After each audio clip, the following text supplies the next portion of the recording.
Good morning, Detroit. 9:10 a.m. Superstation Radio. Black Talk Radios, we like it. Raw, unfiltered, unscripted, uncut. This is the Anthony Adams Show, and of course, I'm Anthony Adams, bringing topics of interest to you, as well as topics of interest to me. Life, politics, culture, education, municipal politics, state government, federal government, you name it, we talk about it here on my program, which can be heard on the TuneIn platform, iHeart platform, Facebook platform, as well as our 910 app. I encourage you to tune in and listen to the outstanding co-hosts that participate on this station. As is my task to you, to bring different voices to the station, people who you may not have heard about, people doing great things in our community. I was struck by the fact that Dr. Nikolai Viti recently got the Superintendent of the Year award. A couple of days later, there was a story about the standardized test scores in the city of Detroit, which took a hit for COVID. And we know that is the reality. When kids are not in school, test scores are going to fail. We're not going to get into sort of the politics of standardized tests, because that is something that we too agree that there are unequal opportunities in education in our community. One of the more glaring statistics is the absolute absence of black men in teaching positions in elementary, middle school, and high school. By all accounts, black men represent 2% of the teaching population in America. 2%. And when you find a black male in a school, oftentimes he's given the role as the disciplinarian to help kind of manage the children, manage our children, and that's not the role that they need to be in. They need to be in that nurturing role. They need to be in that encouraging role. And so there's a young man out there who wanted to change this paradigm, who wanted to encourage black men to go into education. And so, as I always do, I'm surfing the internet, I'm looking at Instagram, I'm trying to find interesting, thoughtful people to bring to my show. And I have as my special guest this morning, none other than Dr. Curtis Lewis of the, Giovanni, I appreciate that, of the Black Male Educators Alliance. Dr. Lewis, good morning. Good morning. Glad to be here. Thank you. So let's begin by telling the story of who Dr. Curtis Lewis is. And I use your credentials because it takes a lot to earn a PhD in America. So let's talk about who Curtis Lewis is and kind of how he got in education. Yeah, I appreciate that question. Thank you, first of all, for having me here.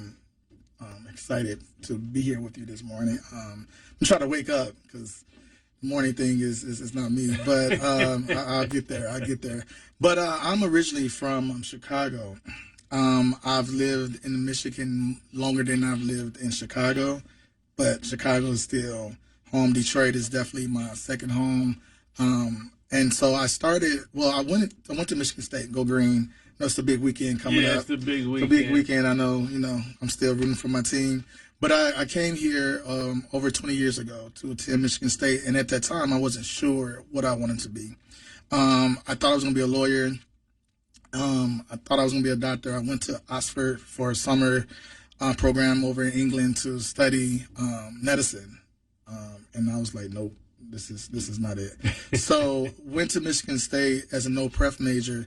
And my first job was tutoring some students in Lansing, and that's when it clicked.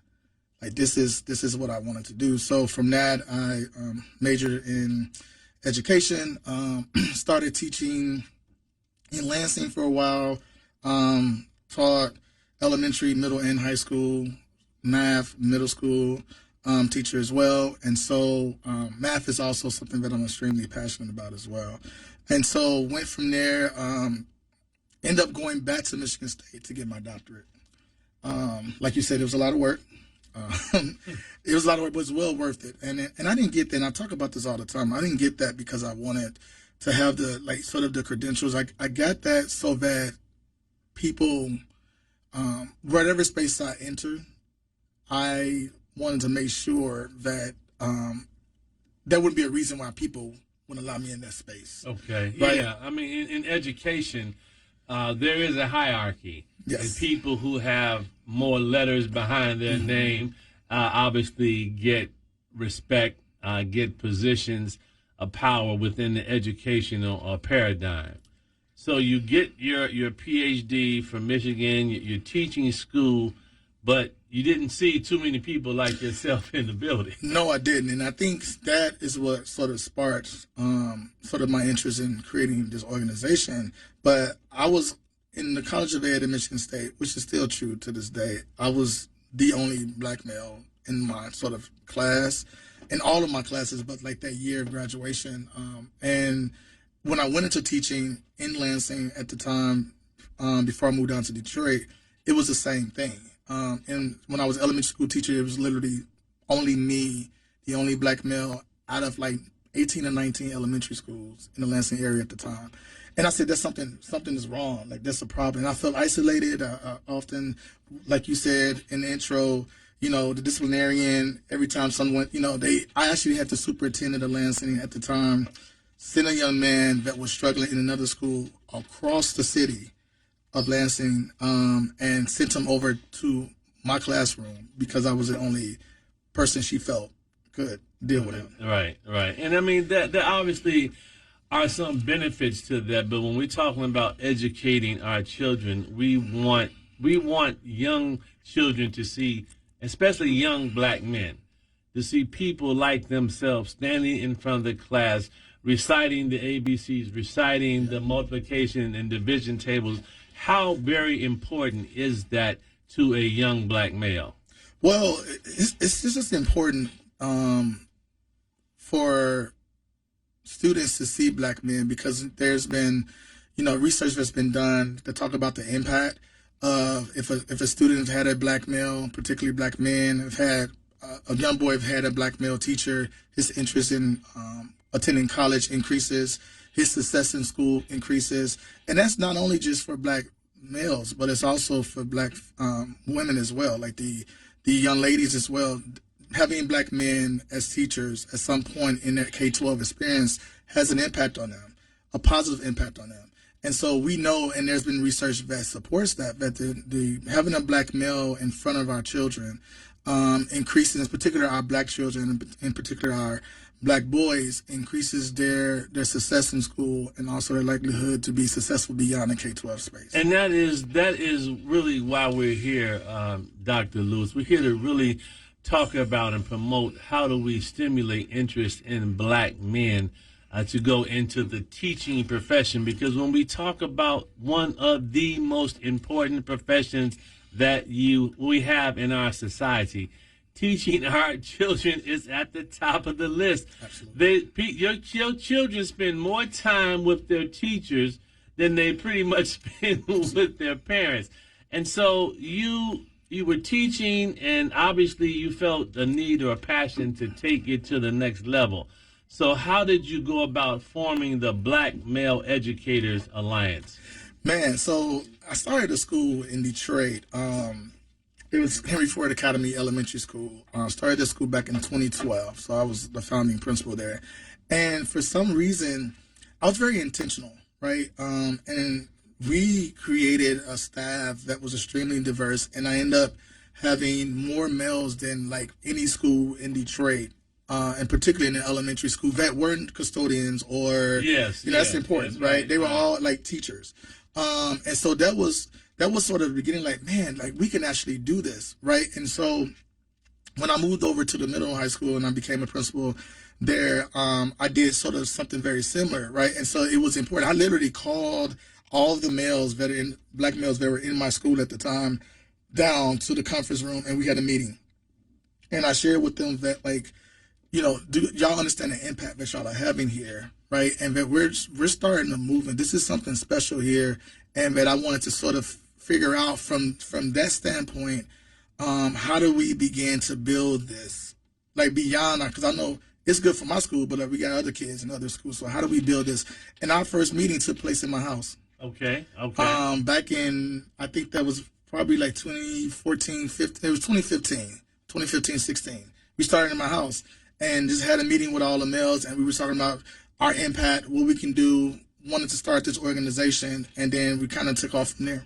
So when you talk with black men, and the thing I like about your program is that, I mean, you are intentional. You're focused on, first of all, improving the teaching ability of blacks who are in education, which is very, very important, because they say education isn't different as amongst children, but we know that there are differences because black children come to school with different sets of issues than their counterparts.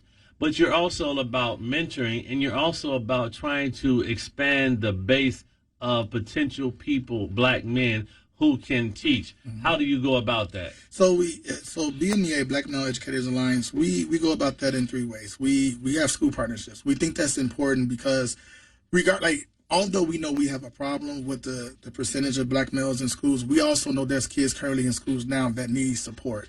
And, I don't know if we're going to go there today or not. We're going to go there. But like our schools were created to do what they're doing, which is not to teach black kids. So let's just put that out on the table right now. We're gonna spend some time when we get to our station break talking about that. Perfect. So we'll leave it at that. So it's important for us to go into schools, create school partnerships where we are creating culturally responsive teachers, and it's just not by language. I mean, by just using that language, because culturally responsive is this buzzword, but really being intentional about what that means.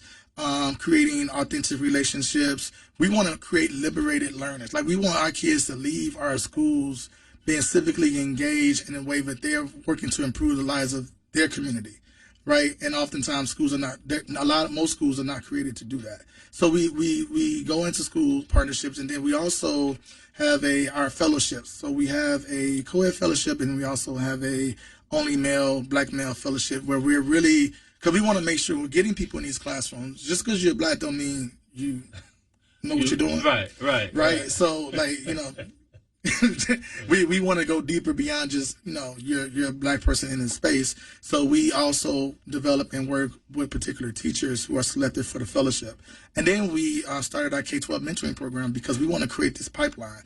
If we want to increase this number, it's going to take time. Right. And we got to start early. Right. And if young men only see women, they don't think this is something that they can do. Right. You be who you are, who you see oftentimes, right? You're interested in what you see in front of you. So we created a K-12 mentoring program that's focused on just supporting the young men, but also gauging their interest in teaching so that we can build that pipeline. Well. For all of those who talk about solutions on how we fix a problem, I have a young man in the studio today who's talking about how we increase the number of black men in education. Dr. Curtis Lewis, Black Male Educators Alliance founder, teacher, scholar. He's here this morning, 313-778-7600. 313-778-7600. We're going to talk about the structure of education and how it's not designed to educate black people. We'll be right back after our station break. Excitement in my voice this morning. That's because we're talking about how we educate our children, how we create a pipeline of black men to be warriors on the education field of battle, because that's where the battle was won, folks. We want to spend money on Shot Spotter and technology, facial recognition. And we have a process here that can dramatically reduce the possibility of a young black man committing a crime by having strong male black leadership in our elementary, in our middle schools, in our high schools. I have with me this morning Dr. Curtis Lewis, Ph.D. That's right, he earned it from Michigan State University. I know my U of M fans got something to say about that, but There is no competition on the battlefield of Absolutely. ideals to educate our young people. And I'm so happy he's here today. So when we left at the break, Dr. Lewis, you said that the education is not designed to educate black children. What did you mean by that? Because that's a very controversial statement. Well, it is controversial, but it's the truth, and I think that's important for us to recognize that. I think schools were intended when they were created in America. They were intended to be, they talked about Horace Mann sort of looked at as the creative public education in America, and he's often quoted as it's supposed to be the great equalizer.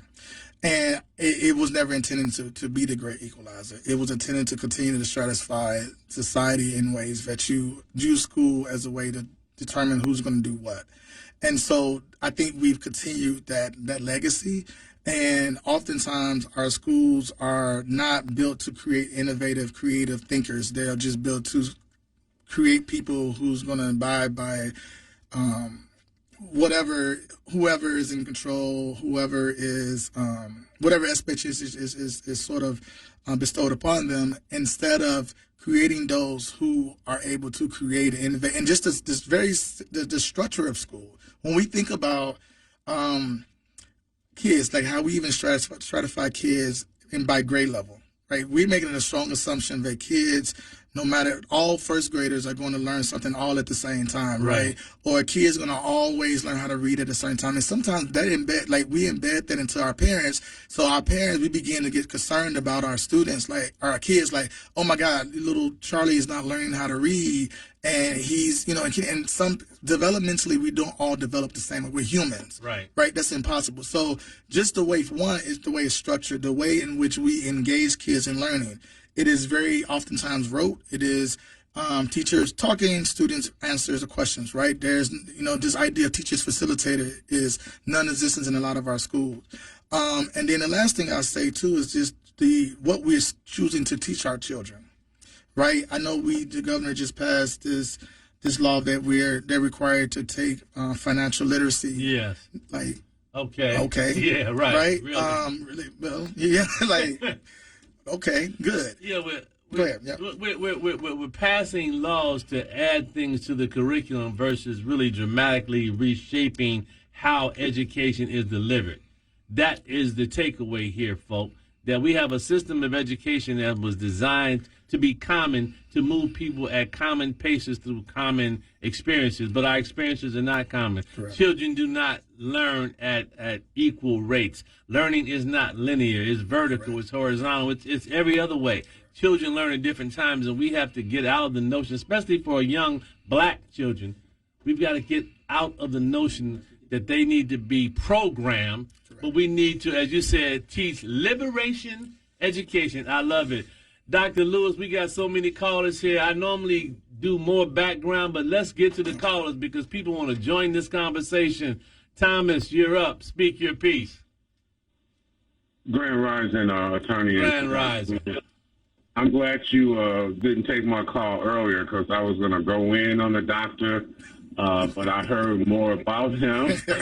I thought he was just one of the regular go along with this educational system and stuff like that. Okay. But I see that he's a disruptor, and I applaud him. And because learning has to be natural. We come here literally as geniuses, and this educational system kind of diminishes our natural flow and alignment with this world. And I applaud you, Dr. Lewis, for disrupting the system, because youngsters sitting in a old classroom of 40 with a teacher looking over them is not how it should be done. And that's all I have to say. All right. Thank you, Thomas, for calling. Kwame, you're up. Speak your piece. I don't know what this accolade that Dr. Dede Gatt was for, but I think the only reason that he's superintendent in the first place is because Dr. Sneed, he couldn't really carry all the weight that everybody was putting on him. But he did satisfy all of the needs of the community. And at one point, DPS, we were dealing with the challenges of the community in Black history, in computer science, the whole bit at one time. But, they just took it away from us. Well, now we're talking about how we reclaim it, which is why we've got Dr. Lewis here, because we're talking about how we transform education, transform learning by having Black men involved in the process. Part of what's missing in the equation, part of what's missing is that Black men are only represent 2% of the teaching population. That's a phenomenally low number given the number of positions and jobs that exist. And when you look at the teaching profession now, we've got people leaving in droves. Where are the opportunities for young Black men to grow, to have a good job, to have a good career where they can nurture and mentor young people like themselves? We have disrespected the teaching profession, and Black men have not participated in it, in part because if you don't see someone standing in front of you, you don't really believe you have a career path. Kwame, listen, thank you for calling. Harry, you're up. Speak your piece. Hello, yeah, I like the comment that was just made. Your guest seems disruptive, and that's like that's 10. That's 10 on the list. 10 out of 10 being disruptive because my opinion of the system, the so-called educational system we have. So numbers just came out the other day. We're doing worse in math than they ever did while they're doing the test. I think it started in the 60s. America's youth, and I'm not talking about just Black youth. I'm talking about America's youth. I think education has gotten financialized and BSitized, so it's really just like daytime television or something. It's not really teaching kids. And what I especially like about the comment that you made, sir, was teaching them to think. Because it doesn't mean doing good having kids memorize stuff that really they don't think applies in their life. But if you teach them how to figure out something, you gave them a skill that they can use the rest of their life. Personally, I'm a teacher. My parents was both teachers, and I teach programs and I contract and do stuff. Right now I'm doing a Python class. What's a Python class? What is that? Python is a computer code is very popular. YouTube is written in Python. It's a computer language. It's a syntax. Okay. I guess I could have said a computer programming class, but anyway, I just wanted to let me see in a two quick words. Well, how can I be down, sir, to learn more about your programs and maybe How does somebody who wants to teach with some of the methods you're doing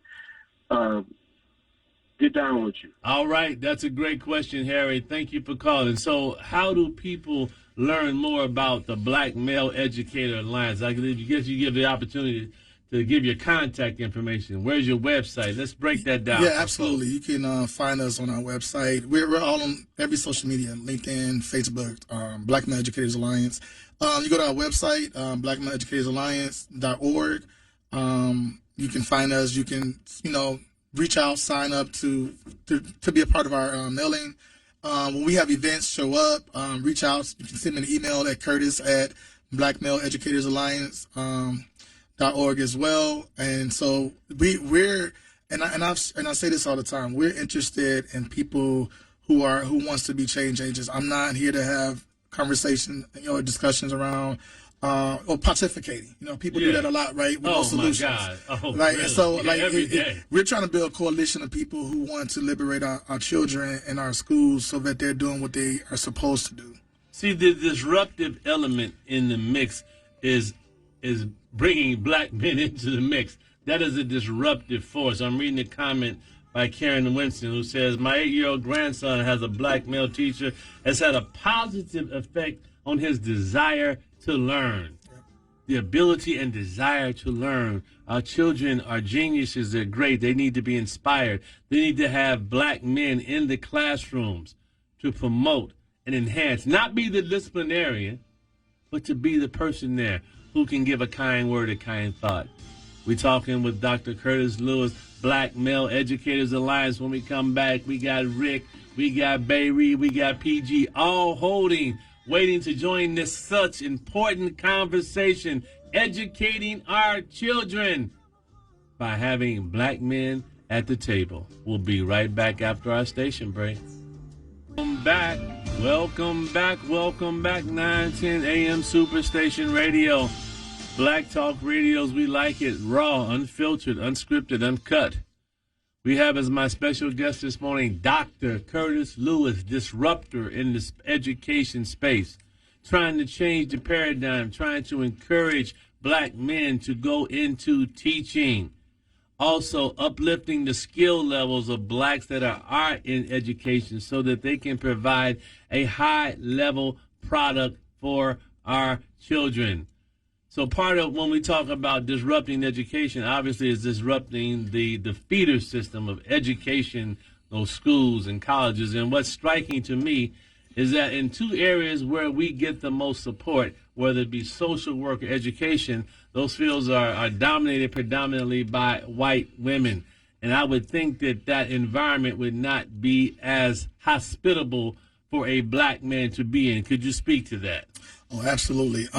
One is, going through the K-12 schooling as a child, and if it was traumatizing or oppressive, why would you want to go back, right? And so I think part of the problem, I think schools have been so hostile to black children over years, decades, that is like, why would you want to go back to a place that has been traumatizing to you, right? And so I think it's important, and the work that we do, we try to talk about the importance and the why we need to do this work, right? And if anybody that we touch, we're talking about being disruptors. We're not in any of our fellowships, and I also forgot to mention we work with principals in the Detroit area as well on leadership, because it starts there too. Right.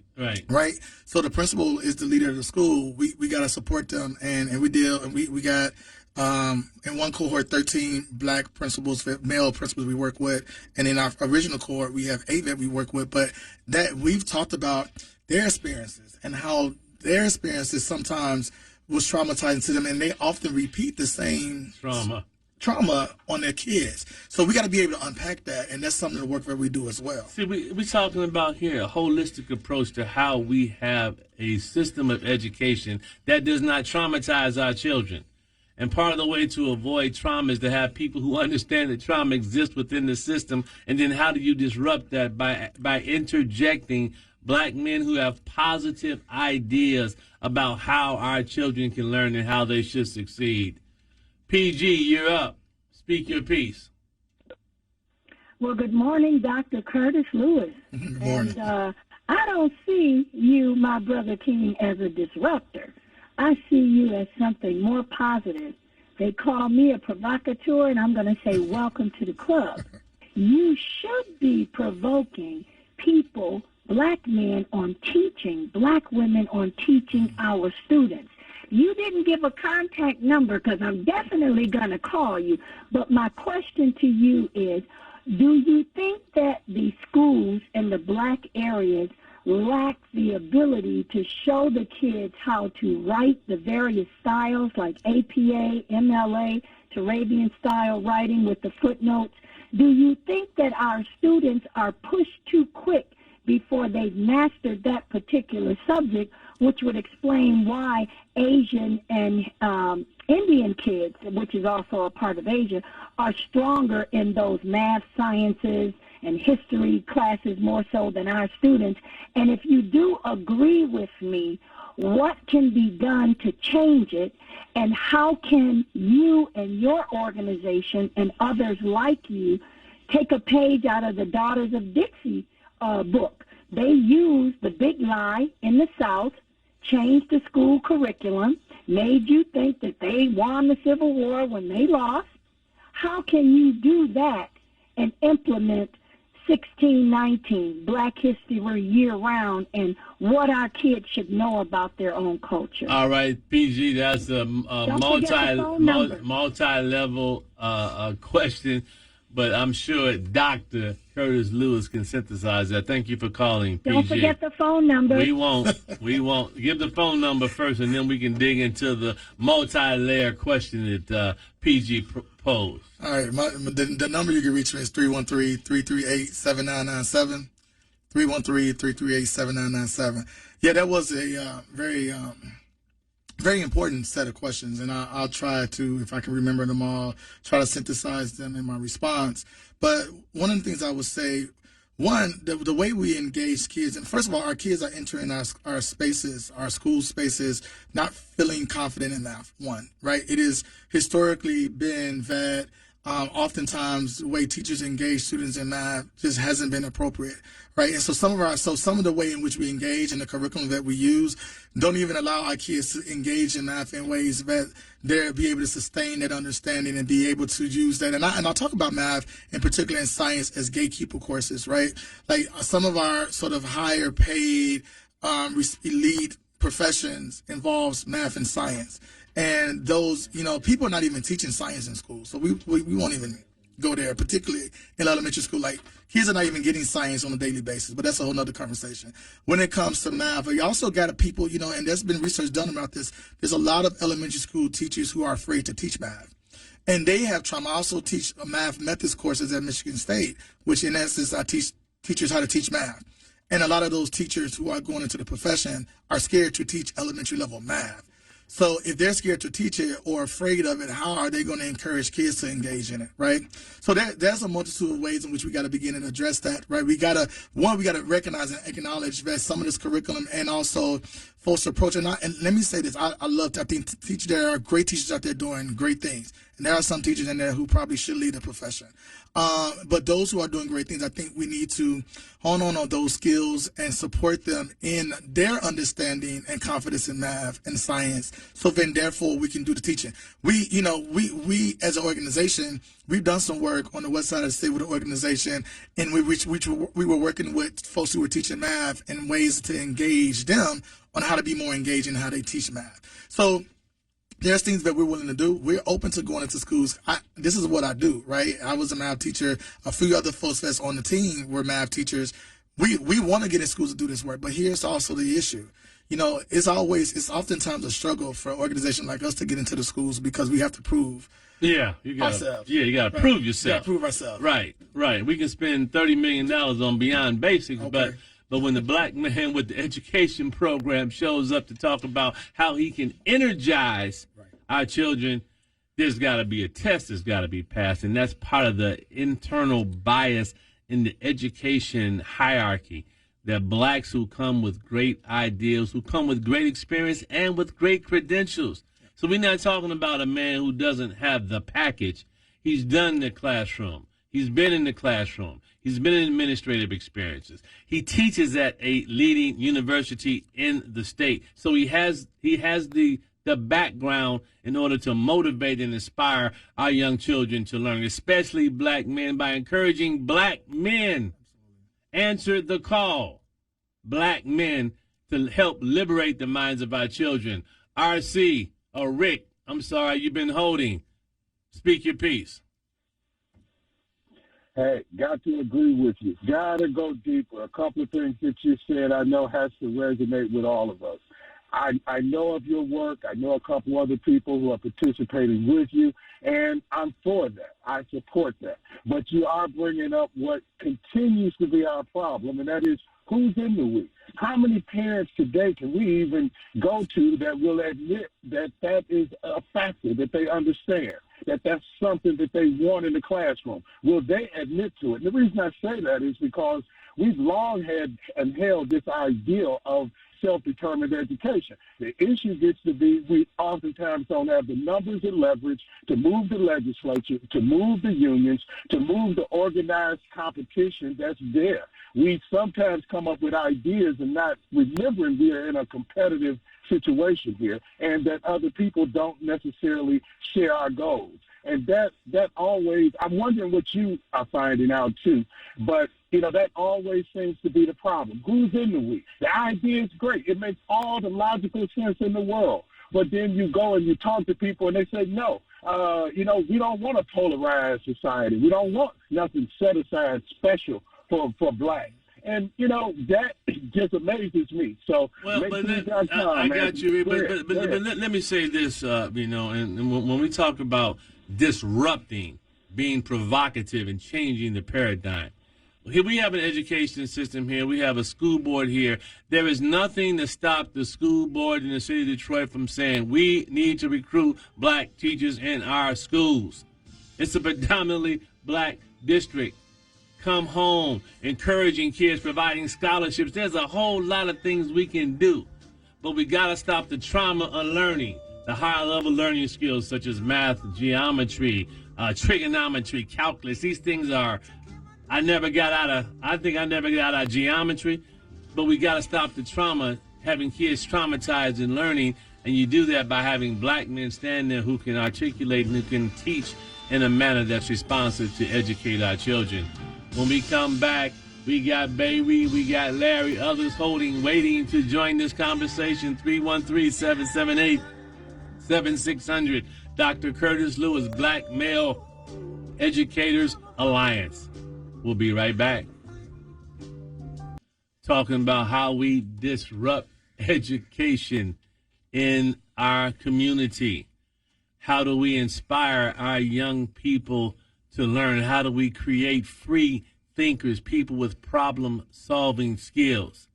My special guest this morning is Dr. Curtis Lewis, Black Male Educators Alliance. He saw an issue out there, lack of black men in the teaching profession. Figured out that he needed to just not talk the talk, but walk it as well. Left the cushy job and started a nonprofit foundation. And obviously, you got to survive, you got to eat. So let's talk about where you get your money from. People don't normally walk in the door and just drop $5-10 million on the table, especially when you're black. How are you funded? Who's supporting you in your approach?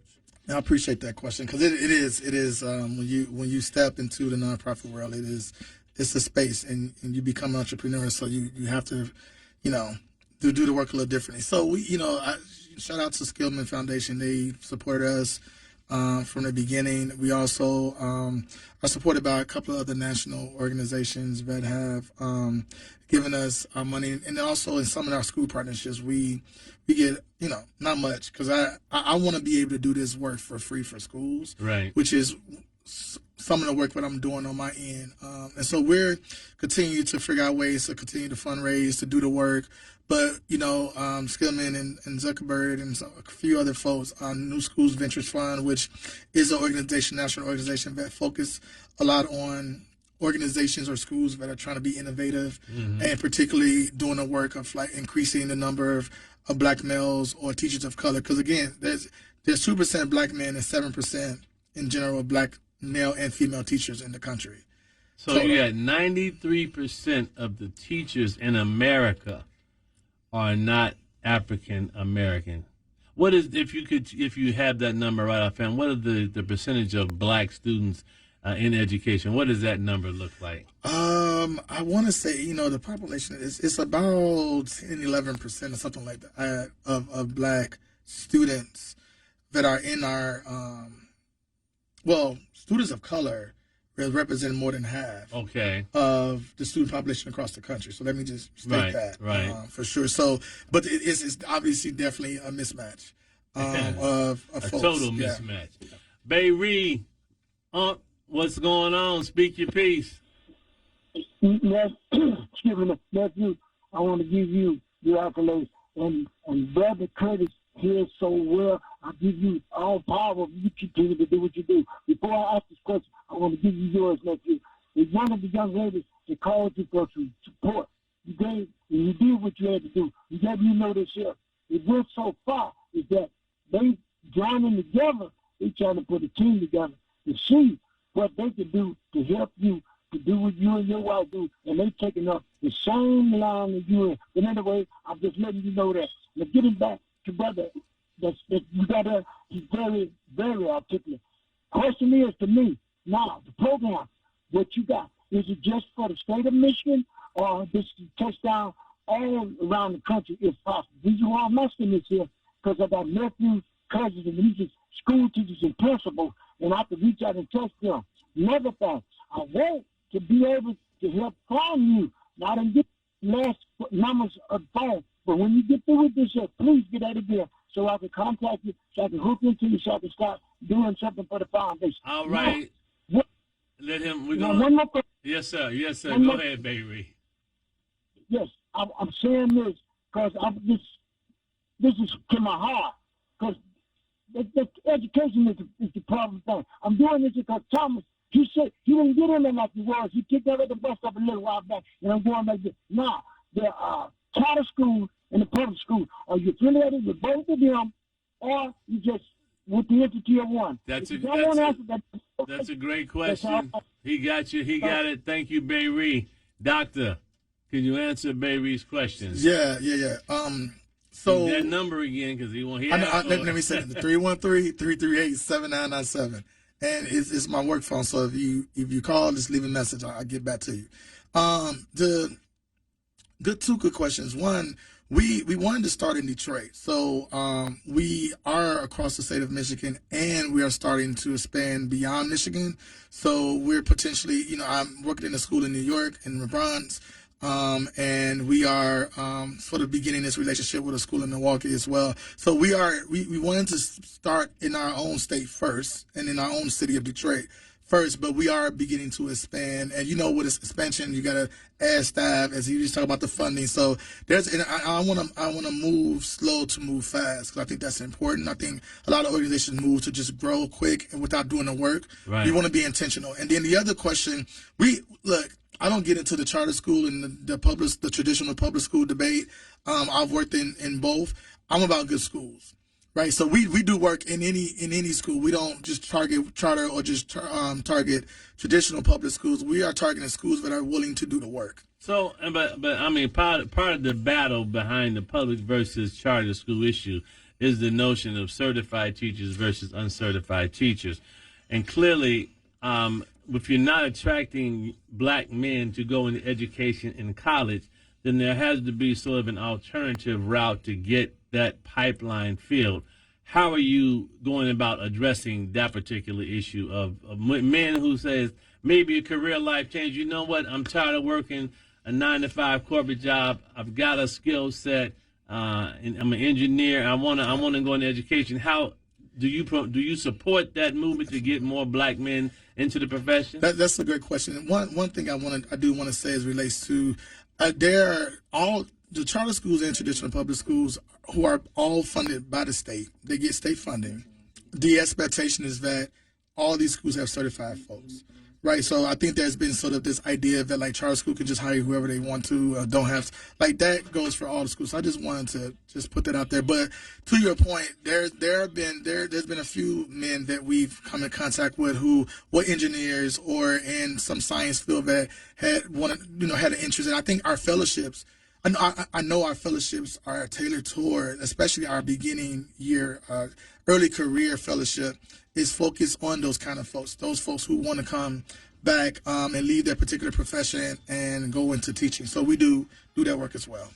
Man, it seems like we get fired up and I hear my theme song in the background. We're covering a lot of ground in a short period of time. Dr. Curtis Lewis, I'm going to ask that you stick around. We've got a number of other callers because there's some things we really need to talk about and how you disrupt, how we educate, how we inspire our children, our young black men to be great. We'll be right back after our station break.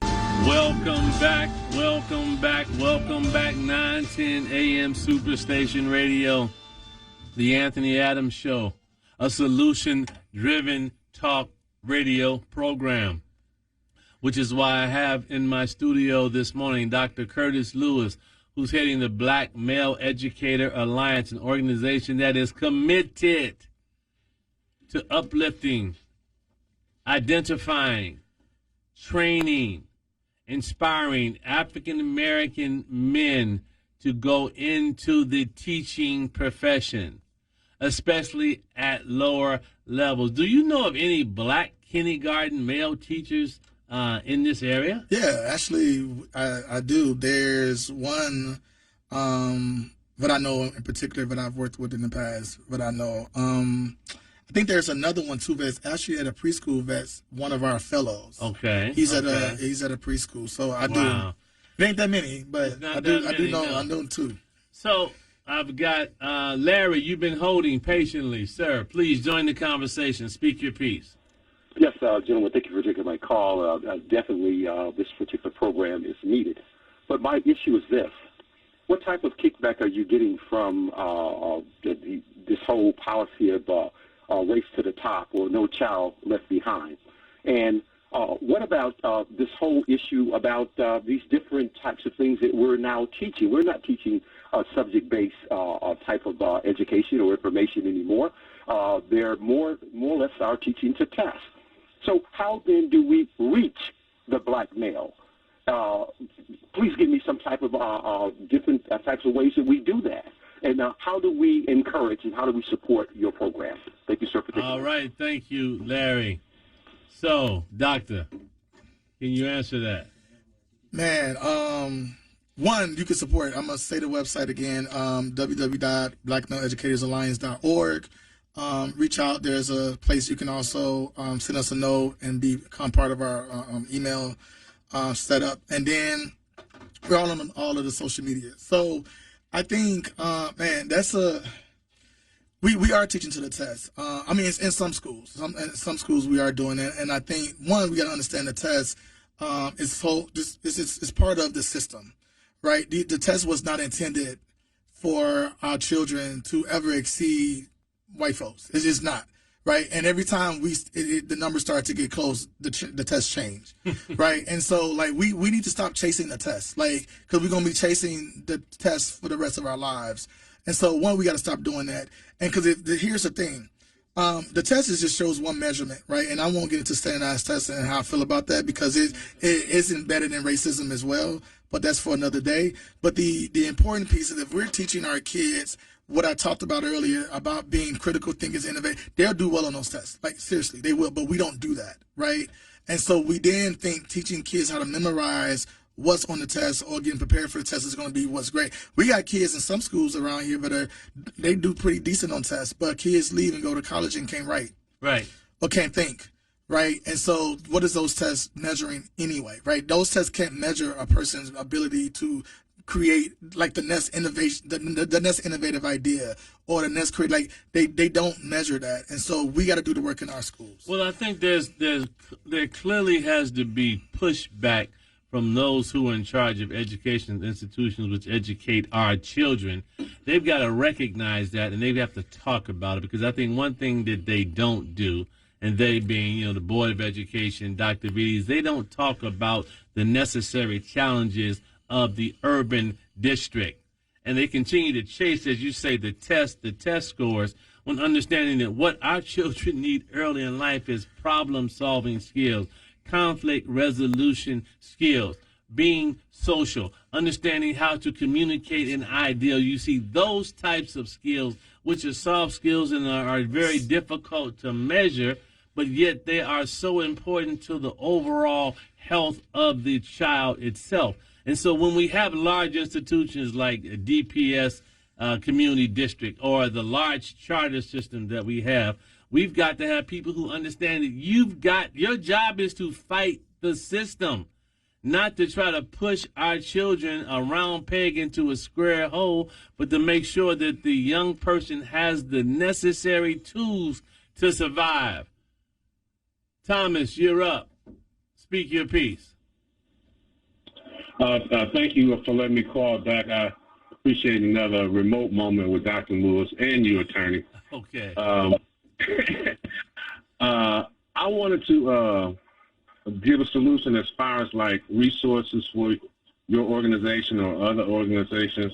A lot of times going and asking people for money, especially corporations, especially governments, don't try to get nothing from them, is to ask these entities for in-kind contributions. I'm sure the doctor knows about that. And they can go a long, long way in supplying resources for your organizational needs. Right, but this is what I'm saying, Thomas. I'm saying that, we have, and thank you for calling, we have people that are running programs in our community that are there to benefit our children, and we need to support our program. You see, part of the difficulty in really being a disruptor is that you do need to have money to disrupt. And there are certain sources of money that are out there that are available to people are willing and are interested in seeing if the ideal can take wings and fly. But at the end of the day, if we're talking about disrupting education, we've got to put our money where our mouth is. We got to put our dollars where they're needed. If we have a program that's encouraging young African-American men to go into teaching, if there's a program that's designed to enhance the skill set of African-Americans who are teaching our children, then we need to get behind that. We need to be the principal sponsors. We need to be the principal force. That's how you disrupt a system. It's hard to disrupt a system when you're relying upon financial funding from those that made their money from the way the system is. And that's just the reality. Brother Jerome, you're up. Speak your piece. Yes, Mr. Evans. Thanks for letting me join your discussion. Yes, sir. We really need to stop the game and empty the bench and get midfield on this one here. I have a list of all of the agencies, including your guests here today, and I'm encouraging them all to infuse themselves into our current school board and get control of our resources so we can teach our own children. And here's the reason why. Not one person at the highest level of government has an accreditation or certification of African American history. And what that means simply is that they don't even have the credentials, certification, or the necessary hours of certification to make decisions on black children in the first place. Every decision that they've made, and every decision, especially that John England put in with that 20 years where they took out all of those crucial courses, and I mean crucial courses, nobody at the highest level of government had the accreditation or certification to make decisions on black children in the first place. In order for you to legally teach or represent a white child for history or social studies, you have to have the necessary hours of accreditation of their history just to even get your certification. But black children's history is not even in the books. And let's be real about this. The Republican Party is spending millions of dollars to keep our children's history out of the books. Our children right now today do not have the legal representation in the system, and we need to give it to them right now. Let everybody else fight for another 400 years about this, but give our children a level playing field out of the gate.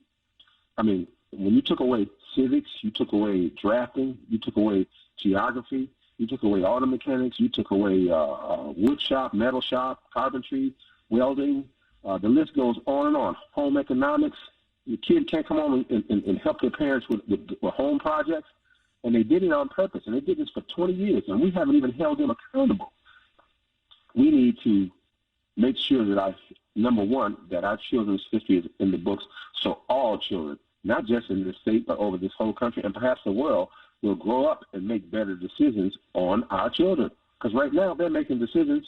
Who made the decision to give Dr. Vitti the best superintendent in the country? And he hasn't corrected the damage that has happened to our community and our families as a direct result of this emergency management. As a matter of fact, it wasn't emergency management, it was emergency dismantlement.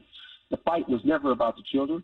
It was about the control of the resources. Well, our fight, our resources back. Our fight. Thank you, Jerome. Our fight now, though, is to inspire more men to go into the profession. When you talk to young black men, Dr. Lewis, when you bring up education, the possibility of training, kind of give us what you're hearing out there on the street. Yeah, there are a lot of our young boys, teaching is not an interest, one, because they don't think it's, you don't make a lot of money. So that's important, right? And I know there's a push to increase that, but the way we pay teachers is disrespectful. Right? It's disrespectful. So so that's the one thing. So you take out these, to go to school, you take out these loans. People don't want to take out loans you can't even afford to pay back because you're starting off at $40,000 or less. Even though I know that is increasing across the country, in particular in the Detroit area for sure. So want to acknowledge that. I think also they don't see teaching as a profession because they haven't seen males in schools, right? And if they've seen males, they've seen them only in the roles of a PE teacher, which is great, right? Or a custodian, right? Or a man yelling at them, telling them to go to class, right? And so if that's all you see, you don't want to. Why would I go back to something that going back to trauma or didn't make me feel good or welcome? Why would I go back? So I think that's part of the issue. What we're trying to do with our K-12 mentoring program is change that narrative. Talk to them through high school students being mentors to elementary school students. We're trying to create this idea of what it means to help and be a part of your community and support your community, teaching being one of those things, and how gratifying it can be, right? If we don't get them a chance to practice that, it's like kids going to practice how to play football or basketball. We do that, right? Yeah. But we want them to practice what it means to help or support and teach a kid, right? So by doing that, hopefully we're increasing their interest as this is a possibility. And as we continue to work at the policy level, at that level of trying to figure out how do we incentivize, getting these young men to go to schools for free. We pay them to go to school to play basketball to make money for their schools for free. How do we do that work? Man. But that's man, so that's what we, Doctor, man, you got my head getting ready to explode because you're talking sense here. You're saying, look, if universities spend millions of dollars to recruit the best basketball student, the best football player, but we have a complete dearth of black men in education. Why are we not recruiting the best students to go into education? Why are we not incentivizing that approach? Because teachers are woefully underpaid, but there is not a lot of. Some people aren't motivated by money. Let me just say that. Correct. And when you find someone like that who you can encourage an alternative profession, I think that's the way to go. And then you talk about the cross-generational mentoring. High school students mentoring middle school and mentoring elementary, getting the comfort, getting the training, getting the communication. All these things are important here to disrupt the education system, to encourage black men to be in that pipeline, to do the most critical work that needs to be done in our community, which is save young black men from incarceration, from self-destruction. All that matters in our community. We'll be right back after our station break. Welcome back, 9:10 a.m. Superstation Radio. The Anthony Adams Show. I'm sitting here this morning with Dr. Curtis Lewis, Black Male Educator Alliance, an organization that is committed to increasing the numbers of black men in the teaching profession, the most noble profession that we have, folks. You got someone standing in front of your 5-year-old teaching them how to learn. And how inspiring would that be if you've got a black man there delivering the message, the subliminal message that goes along with that. Man, this is something I could do. Not being in that disciplinarian role, not being the person to put the hammer down. When I went to school back in the day, they was handling that SWAT. But to be your inspirer, as I said, the first black teacher that I recall having in my school was a gentleman by the name of Jack Jones. He taught history, had the big afro, was a young guy, came from a small college in Texas, but he inspired me. He inspired me to want to learn, to want to do something differently. That is so important. And Dr. Lewis, thank you for being committed to that task. The call board has been lit up all morning. Let's take a couple of more calls. Tony G, you're up. Speak your piece. Listening to you gentlemen, I'm fortunate to say I've had some black instructors, and I can name them. Okay. And one of the most powerful instructor I had was Arthur Jefferson, was my science teacher, and he was phenomenal. Yes. Not only was he a Tuskegee Airman, but he was a communicator. And a lot of guys at a young age were able to be motivated because he was a listener. Not only was it a science teacher, I can name some other guys. If you go to Miller High School, I went to a picnic with my uncle. He took me to Miller High School. He went. It was, you had a Mr. Maynard. You had a gentleman named Ben Benuti. Ben Benuti, yes. Go ahead. You keep going. Dr. Harvey, Mr. Love. And most of those guys came from HBCU schools. HBCUs, that's right. That's right. And if you tap in, maybe we need to tap into the HBCUs. And I don't know, Dr. Lewis, thanks for being able to talk to you, but Brother Anthony had a gentleman on. Brother Anthony was off of Dexter. Yeah, Otis Bellinger. Yeah, and I think if you two can get together and make some disruptions and come together, because there's a lot of professional guys out here that are mentoring and not getting the credit, but not looking for the credit. Exactly. But the thing is, we need to have some outreach, and I'm gonna go and I'm hit you hard, Chronicle. Come on, let's get back into the community. Yeah, hit the Chronicle hard. They need to. I got you, Tony G. Listen, thank you for giving the summary of black men that influence you. You talk about that, and we talk about that a lot off air. Miss Jones, you've been holding patiently. Speak your piece. Good morning, Mr. Anthony and guests. Good morning. I just want to ask your guests. You had a caller that called in, a male Afro-American guy, and he was talking about the programs that they've taken away out of school that were beneficial, yes, to the students, and how they making their decisions and controlling everything. Right.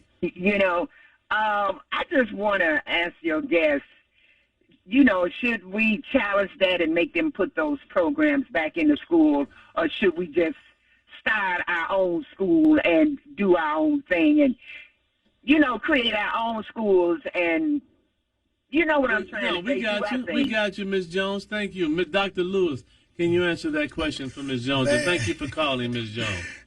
There's days when I'm like, yeah, we got to just do our own thing, right? And I think there's room for that. But I also think, we got so many children across this country that are in schools. We would have to be creating a lot of schools at a time. So I think it's important for the career, but we got to get people in these spaces that are willing to do the work. Right. Because, we got a lot of black school leaders in the Detroit area, right? But what are we doing? Hello. And some of us continue to just perpetuate the sort of the racist or the oppressive structure that schools have been doing for a while. And I think, so one, I challenge those who are already in this space to think about why they're there. Right, and to think about what can they do to make those shifts, because yes, we are required to do things by the state, right? But there are ways around everything, right? And so while people are doing the work to kind of change some of the policies, there's work that can be done on the ground level, in which who and how and why we teach what we do, right? And how we inspire and support our staff, how we go about hiring folks, right? So there's a lot of different things we can do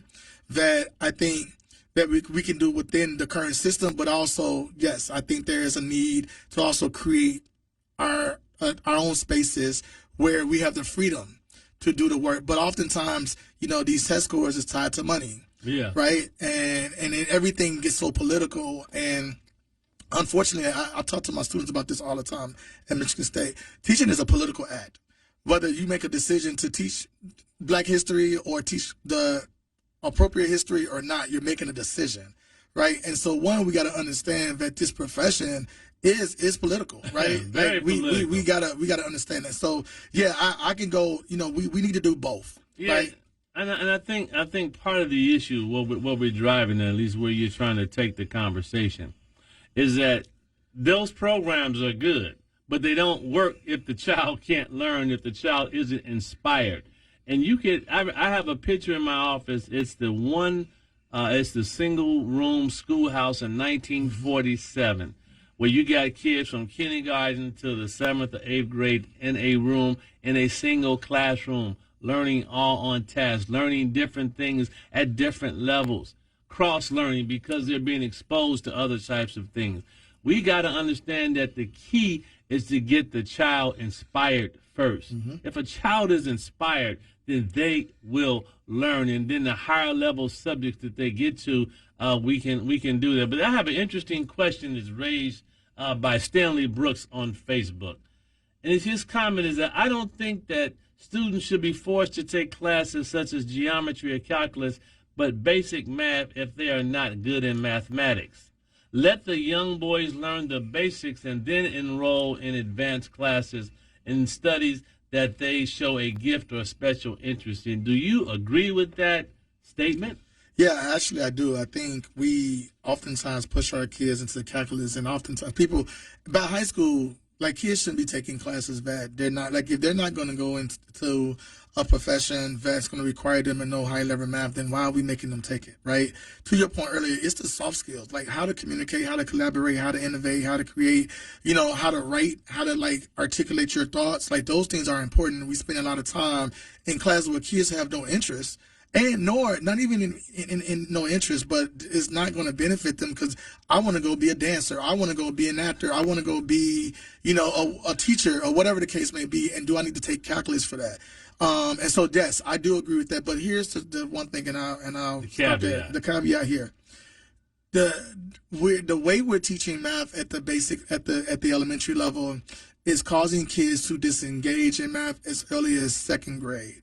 Right, and there's research done around that. Kids begin to disengage because the way we are even engaging them in subjects like math. So by the time they get to middle school, I want us to be very thoughtful around: is it that kids are not interested in math, or is the way that they're introduced to math? Right, and so I think it's important for us to ask that question. Man, powerful. Jim, you're up. Speak your piece. Good morning. Mr. Adams, and good morning, Dr. Lewis. Dr. Lewis, I have two questions for you. The first question is, do you think the program that's in some of the HBUs, the Call Me Mr. program, which develops black male teachers, could be helpful and for your organization to leverage? All right, great question. Yes, so it could, right? But here's the thing. That program only going to yield so much if we don't have people interested. So we got to go back to like, how do we create this pipeline, right? So this Call Me Mister has been out for a while, right? And it's a great program, familiar with those folks over there. But we got to get back to the why folks are not going into it and begin to get at the K-12 spaces to figure out how do we gauge that interest. Because if we got 10,000 kids and only 5 are interested in going into teaching, we're not going to make any progress as far as increasing this number. And I also want to state, before the Brown versus Board of Education came into play, there were a much higher number of black teachers. Right. So something happened, and we know what happened. So we got to reignite folks' interest in teaching. And what's the second part of your question, Jim? Because you said you had two. Thank you for holding on for me. Dr. Lewis and Mr. Adams, we've met and we've talked when you were running for mayor. We are an local education research group, the Two Sigma Research Organization. Yes, I remember. Thank you. Dr. Lewis, one of the things we've done in our research is we focus it through a black lens at all the national education data. And one of the things we found, if you look at the national data, if you look at the local data, in particularly the Detroit Public Schools, we are the lowest performing as African American subgroup in education. Now, the question I have for you, I want you to take a second or two, if you can, to answer this. The system, the data would suggest that poor outcomes for African Americans is a universal thing in our system. Now, the question is this a feature of the American education system and our local education, or is it a defect? Whoa, Thank wow. you. See, that's what I'm talking about. Now, that's a question. Thank you, Jim. I remember your organization and the high-level quality work that you're doing, and documenting and doing the actual research so that we can have better outcomes in how we deliver our product. If you could, Dr. Lewis, hold that thought. That question needs to be answered because that is the crux of it. You said, you started the conversation, you said the system was designed to fail children. It's a self-fulfilling prophecy. How do we disrupt that from occurring? And we've got Ray, we got Ramon Jackson, we got Jocelyn all waiting to join the conversation. We'll be right back after our station break. Is the system designed for our children to fail? So I'm gonna say that, yes. Like, let me just start there. Don't get bashful. No, I'm not. Oh, no, okay, I'm not. No, I'm not. I'm gonna say this. You know, I said this earlier. We got to stop chasing something that we're never gonna catch, right? And data is important, right? But we also got to look like what data is being collected, because data is intended to tell a story. And so if you're a black and brown children, particularly our black children, are often told over and over and over that you're not as smart as, you're falling behind, you're not as smart in math or literacy as other folks, which we do in our schools. Like, what does that do psychologically for you? One. Two, we don't actually talk about the fact that the whole idea of standardized tests, again, as I mentioned, was rooted in racism, right? And so that hasn't shifted, right? And so we looking at the bias in some of these tests, and we're using these tests to continue to stratify our society and to say who's smarter than the other, right? And so, one, we got to stop. It's like, what data are we collecting? And once we think about the data that we're collecting, we gotta understand that data tells a particular story that's intended to continue to perpetuate this idea that you're less than. Drop it. Drop the mic on that one, Dr. Lewis. The system is designed to perpetuate itself. So why would you have success in a system that has never rewarded you for your thoughts, your creativity? That's what we're talking about here. Stop chasing the dream and focus more on the skills needed for our children to survive, to thrive, to think, to be liberated in their thinking. Ray, you've been holding patiently. I apologize. Please speak your piece. Good morning. Good morning. Good morning. Yeah, this is a very, very interesting topic of conversation, very important and essential. But my best teacher was my third grade math teacher. He did not play around, did not play games. And one thing that I realize now, he stressed the fact that, not me knowing at that time, you're not going to come to his class and not learn and embarrass him as being an effective teacher. That man was the best teacher I had, was the toughest teacher I had, and the most memorable I can remember to this day. Stand up in front of his class, recite my timetable. He said, get your hands behind your back. You're not going to be counting your fingers because you're going to know your math. And my grandfather was an educator back in the South in the 40s, so I know the importance of black English. But the last point I want to make, my third grade teacher, I can recall now, he was not handcuffed by the milquetoast curriculum. We can turn this curriculum around to our favor, but it has to be where it can be utilized until these brothers, they can go into the classroom and teach the way they feel they can teach that's needed to that particular classroom. That's the problem I think we have right now, because I know at least 4 teachers right now have the same problem. They can't be effective with their skills because they handcuffed to this curriculum-based so-called middle-class white women certification. The common problem I think we have. Thank you, Ray. I appreciate the inspiring story. Sort of the common core classes that are required to be taught as a part of the common nature of education. Jocelyn, educator, you're up. Speak your piece. Okay. You can't get nothing past me. You know that. Oh, yeah, let me do this. Uh-oh. Am I here? Are you hearing me? Yes, ma'am. Loud and clear. Okay. You know what? This is a critical conversation because our most valuable segment of our community is our black men, okay? And the fact is that I love the fact that we've got callers calling in, and this, I call him a young man who is a PhD, and you always, Anthony, getting to the root of the problem. What I see, because understand I'm taught through a whole lot of systems, Detroit public schools, the prison system, and all of that. And I'm beginning to study patterns. And at the end of my day, I keep coming to the same conclusion. Why would the Caucasians, I'll just give that a name, why would people that are in power want to empower us by educating us? Why would they do that? Right. That makes no sense. It's like preparing somebody to take over your job, to take over your house, to take over and be at the top of the food chain, and now they're looking at you up on the top. Education is key all around. But you know the one thing I always tell my grandchildren? What's that? You never stop learning. No. Nobody can keep you from learning. It's the question is, what are you learning and who are you learning it from? My 16-year-old grandson, I find that he and his friends are learning from the internet. Yeah, and which is dangerous. Absolutely. So when I saw some of, the sources that I challenge him because he does let me in on some of the stuff that they doing by accident or chance or whatever.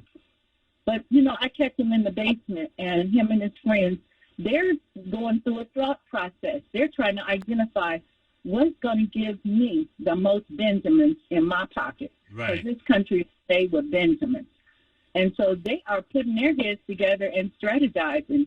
One of them went to Florida to be a storm chaser, and he came back with $5,000 in 1 month. Now they're considering maybe that's a route to go.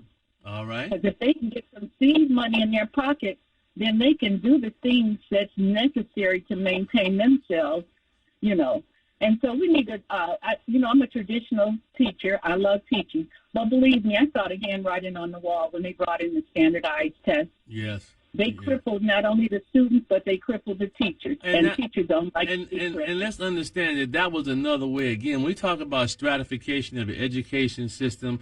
So the emphasis that the students have to take certain classes in order to get into certain schools. Those are gatekeeper models that suppress Black excellence. And we got to understand that. We got to understand how that works. Your final thoughts, Jonathan, before I go on to your good friend, Ramon Jackson. But go ahead, give me your final thought. Yeah, to me, I'm just studying the success of the prison system when it comes to teaching and looking at my grandson. He's going through learning on the computer, because the traditional class wasn't working for him. Right. So his motivation is to satisfy us and get him off his back by getting a high school diploma. Well, this is motivation takes different forms. Thank you for sharing that personal story with me. The educator herself, Jocelyn. Ramon Jackson, you're up after your buddy. Speak your piece. Hi. How you doing, Brother Adams? All right. I want to say this to the listeners. We have a Black Board of Education that is elected through a voting process. Every day, that Board of Education is handing out millions of dollars. I teach a contract class on Tuesday, and we had the Detroit Public Schools contract portal up. They're giving millions of our tax dollars, of our children's school money to enrichment programs, LLCs outside of Detroit. That's not enriching nobody. You got Black elected school board members that's handing out millions of our money. They elect the school superintendent. A brother like him should be vetted for our school superintendent with our tax dollars. And we spoke about funding needed for the people that's really doing the work.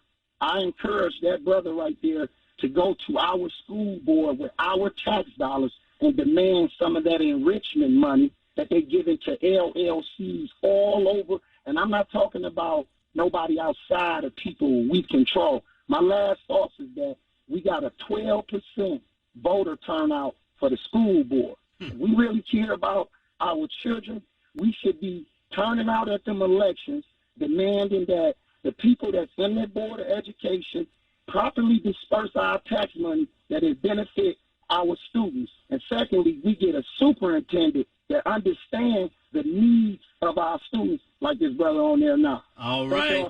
Thank you. That brother Adams, I want him to come on to the school board for the funding that's needed. They got it. It's ours, and it's for enrichment. They're giving it to people outside our community that's not enriching our students. I got you. Thank you, Ramon. Keith, you've been holding. Speak your piece. Good morning, Brother Adams. Good morning. Yeah, first of all, I want to commend Dr. Lewis for his efforts to try to get more blacks into education. And he made mention of the fact that there was a time when there were so many more. But I think we have to keep in mind that at that time, even when I came into the system back in '79, there were fewer professional options for black people. Right, that's true. Education was one of them. But now, with the vilification of educators being the way that it is, and more professional options for black men in particular, education is not as appealing. Right. And as I told you before, I became a teacher not because my mother was one, but because it was a teacher who happened to be Jewish, who got me to turn my life around. This is Keith Johnson, former DFT. They always try to slide in, like I ain't gonna catch their voice. But go ahead. You know my voice by now. I'm going to take issue with one thing that has been said, that is that the system is designed for our failure. I can't buy into that because there are too many of us, including each of you two gentlemen and myself and countless others, who have been able to make it through this same education system down through the years. This is not to say that there are not some elements of racism within it. But to say that it is designed for our failure, I think is really, really way off base because too many of us have made it. Last night, Anthony, I was over at Mumford High School. They had the town hall. Oh, wait a minute. We got to go to a station break, and I want Dr. Lewis to respond to that comment because I think we need to. Then I've got some other callers. But I'm gonna hold you over out of respect to you as former DFT president, because I think this exchange is important for people to hear. So we'll be right back after our station break. We've been joined by Keith Johnson, former DFT president, debating Dr. Curtis Lewis, educational achievement. Let's get it done. We'll be right back. Keith Johnson, former president, DFT educator. Has posed the question. He's pushing back on the notion that the system is designed for blacks to fail, and he's using us as the example of why the system works. But go ahead, Dr. Lewis. I'll let you respond to that. Keith, thanks for holding over. Mr. Johnson, thank you for that comment. I appreciate all the work you've done. So let me just start with this quick example. Grew up in Chicago. I had 30 students in my particular class, and I use this example a lot of time when I speak across the country. Out of those 30 students, there's about 4 of us that have degrees, which doesn't always mean you're successful. So let me just throw that out there too. That's not an idea of that's not the only way of being successful. Right. But most of them are either in jail or have not been as successful as they could have been. Or productive. Right? Or productive, right? And so here's the problem with that. When a few of us succeed, we think the system is working. There's more of us that are not as successful or being as productive because of the system that they've gone through. So we got to be very careful. And this is part of the structure, right? A few of us going to make it through. It's always the case, right? There's a few of us that absolutely have been successful, but the majority of us are not. Right. And so we got to be very, because sometimes we get sort of whitewashed to believe that because, 10 of like Renaissance, like we have great students, right? But there's more schools outside of Renaissance and Cass. How well are those other students in those other schools are doing, right? And so just because very few are successful doesn't mean that overall the system is working. So we got to be very, and then what we do is we perpetuate this narrative that like there's nothing wrong with the system because I know people who were successful in it, right? And so I think we got to look in the totality of the system and look at percentage wise how many of us are being successful. I know a lot of sisters who are doing very, very well, right, and who were successful in the system. But when we talk about being successful in the system, it's not only academically. What did it do to a person's soul? What did it do to their mindset, their confidence in who they are, right? So I could have been successful and got a degree and be a broken person, right, because of the fight that I had to have or the oppression that I dealt with. People survived slavery. Doesn't mean that it wasn't oppressive, Ooh, he got you on that one, Keith. No, not quite.